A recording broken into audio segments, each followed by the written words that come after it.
শুরু হয়ে গিয়েছে রাজ্য হস্তশিল্প মেলা, যে মেলার জন্য আমরা সারা বছর অপেক্ষা করে থাকি। তাই প্রত্যেক বছরের মতো এবছরও চলে এলাম হস্তশিল্প মেলায়। মেলা শুরু হয়েছে 21শে নভেম্বর থেকে আর চলবে 14ই ডিসেম্বর পর্যন্ত। আগে এই হস্তশিল্প মেলা ইকো পার্কে হতো, কিন্তু এখন মেলাটি হচ্ছে নিউ টাউন সেন্ট্রাল মলের সামনে সিটি স্কোয়ার গ্রাউন্ডে। রোজ দুপুর 1টা থেকে রাত 8:30 পর্যন্ত বসছে এই মেলা।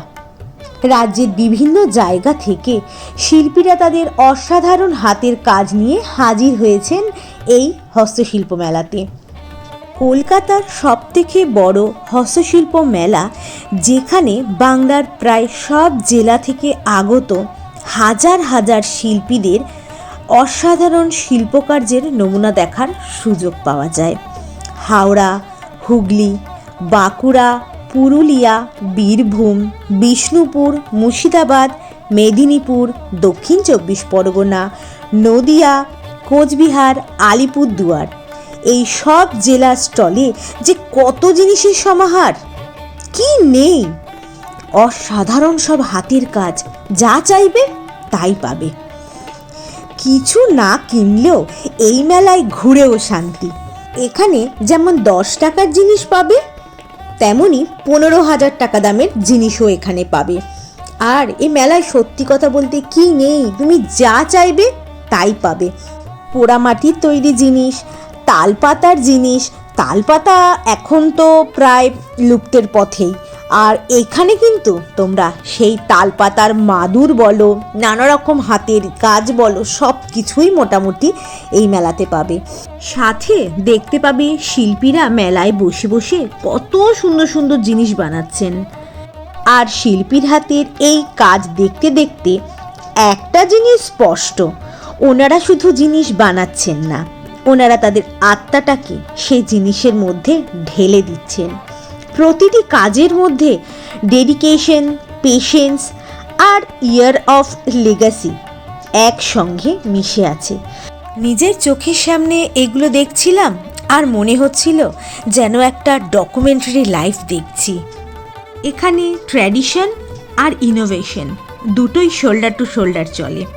দোতারা, ঢাক, বাউল টোন, হাতে আঁকা bag, eco friendly decor, terracotta, Dokra সব পাবে এখানে। আর একটা কথা, এই মেলায় গেলে বার্গেনিং করে তাদের হাতের কাজের আসল মান, মর্যাদা আর পরিশ্রমের দাম কমিয়ে ফেলো না। আর্টিস্ট মানে creator, they deserve full credit, not cost cutting strategies. কলকাতার হস্তশিল্প মেলা হলো কালচার, কালার আর ক্রিয়েটিভিটির ফুল ফ্লেজেড পাওয়ার ইকোসিস্টেম। একবার ঢুকলে মনে হয় এই তো, এইখানেই আমাদের শিকড় আর এইখানেই আমাদের আগামী। এই মেলায় আসলে হাতে অনেকটা সময় নিয়ে আসবে। অনেক বড় মেলা, ঘুরে ঘুরে দেখতে অনেকটা সময় লাগবে। ও আর একটা কথা বলতে ভুলে গেছি, এই মেলাতে যদি উইকডেজে পসিবল হয় তো উইকডেজেই এসো। উইকেন্ডে একদম তোমরা মেলায় ঢুকতে পারবে না, মানে এনজয় করতে পারবে না। আমরা কিন্তু উইকেন্ডেই গিয়েছিলাম, তার জন্য এত ভিড়, ঠিক করে সব কিছু ক্যাপচারও করতে পারিনি। তবে যেটুকু করেছি তোমাদের সাথে সেটুকুই আমি শেয়ার করছি। তাই বারবার বলছি, যদি উইকডেজে পসিবল হয় তো উইকডেজেই যেও, তখন ফাঁকাও থাকবে আর তোমরা ভালো করে মেলাটাকে এনজয় করতে পারবে।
তাহলে আজকের মতো এখানেই শেষ করছি আমার এই ছোট্ট ব্লগটা।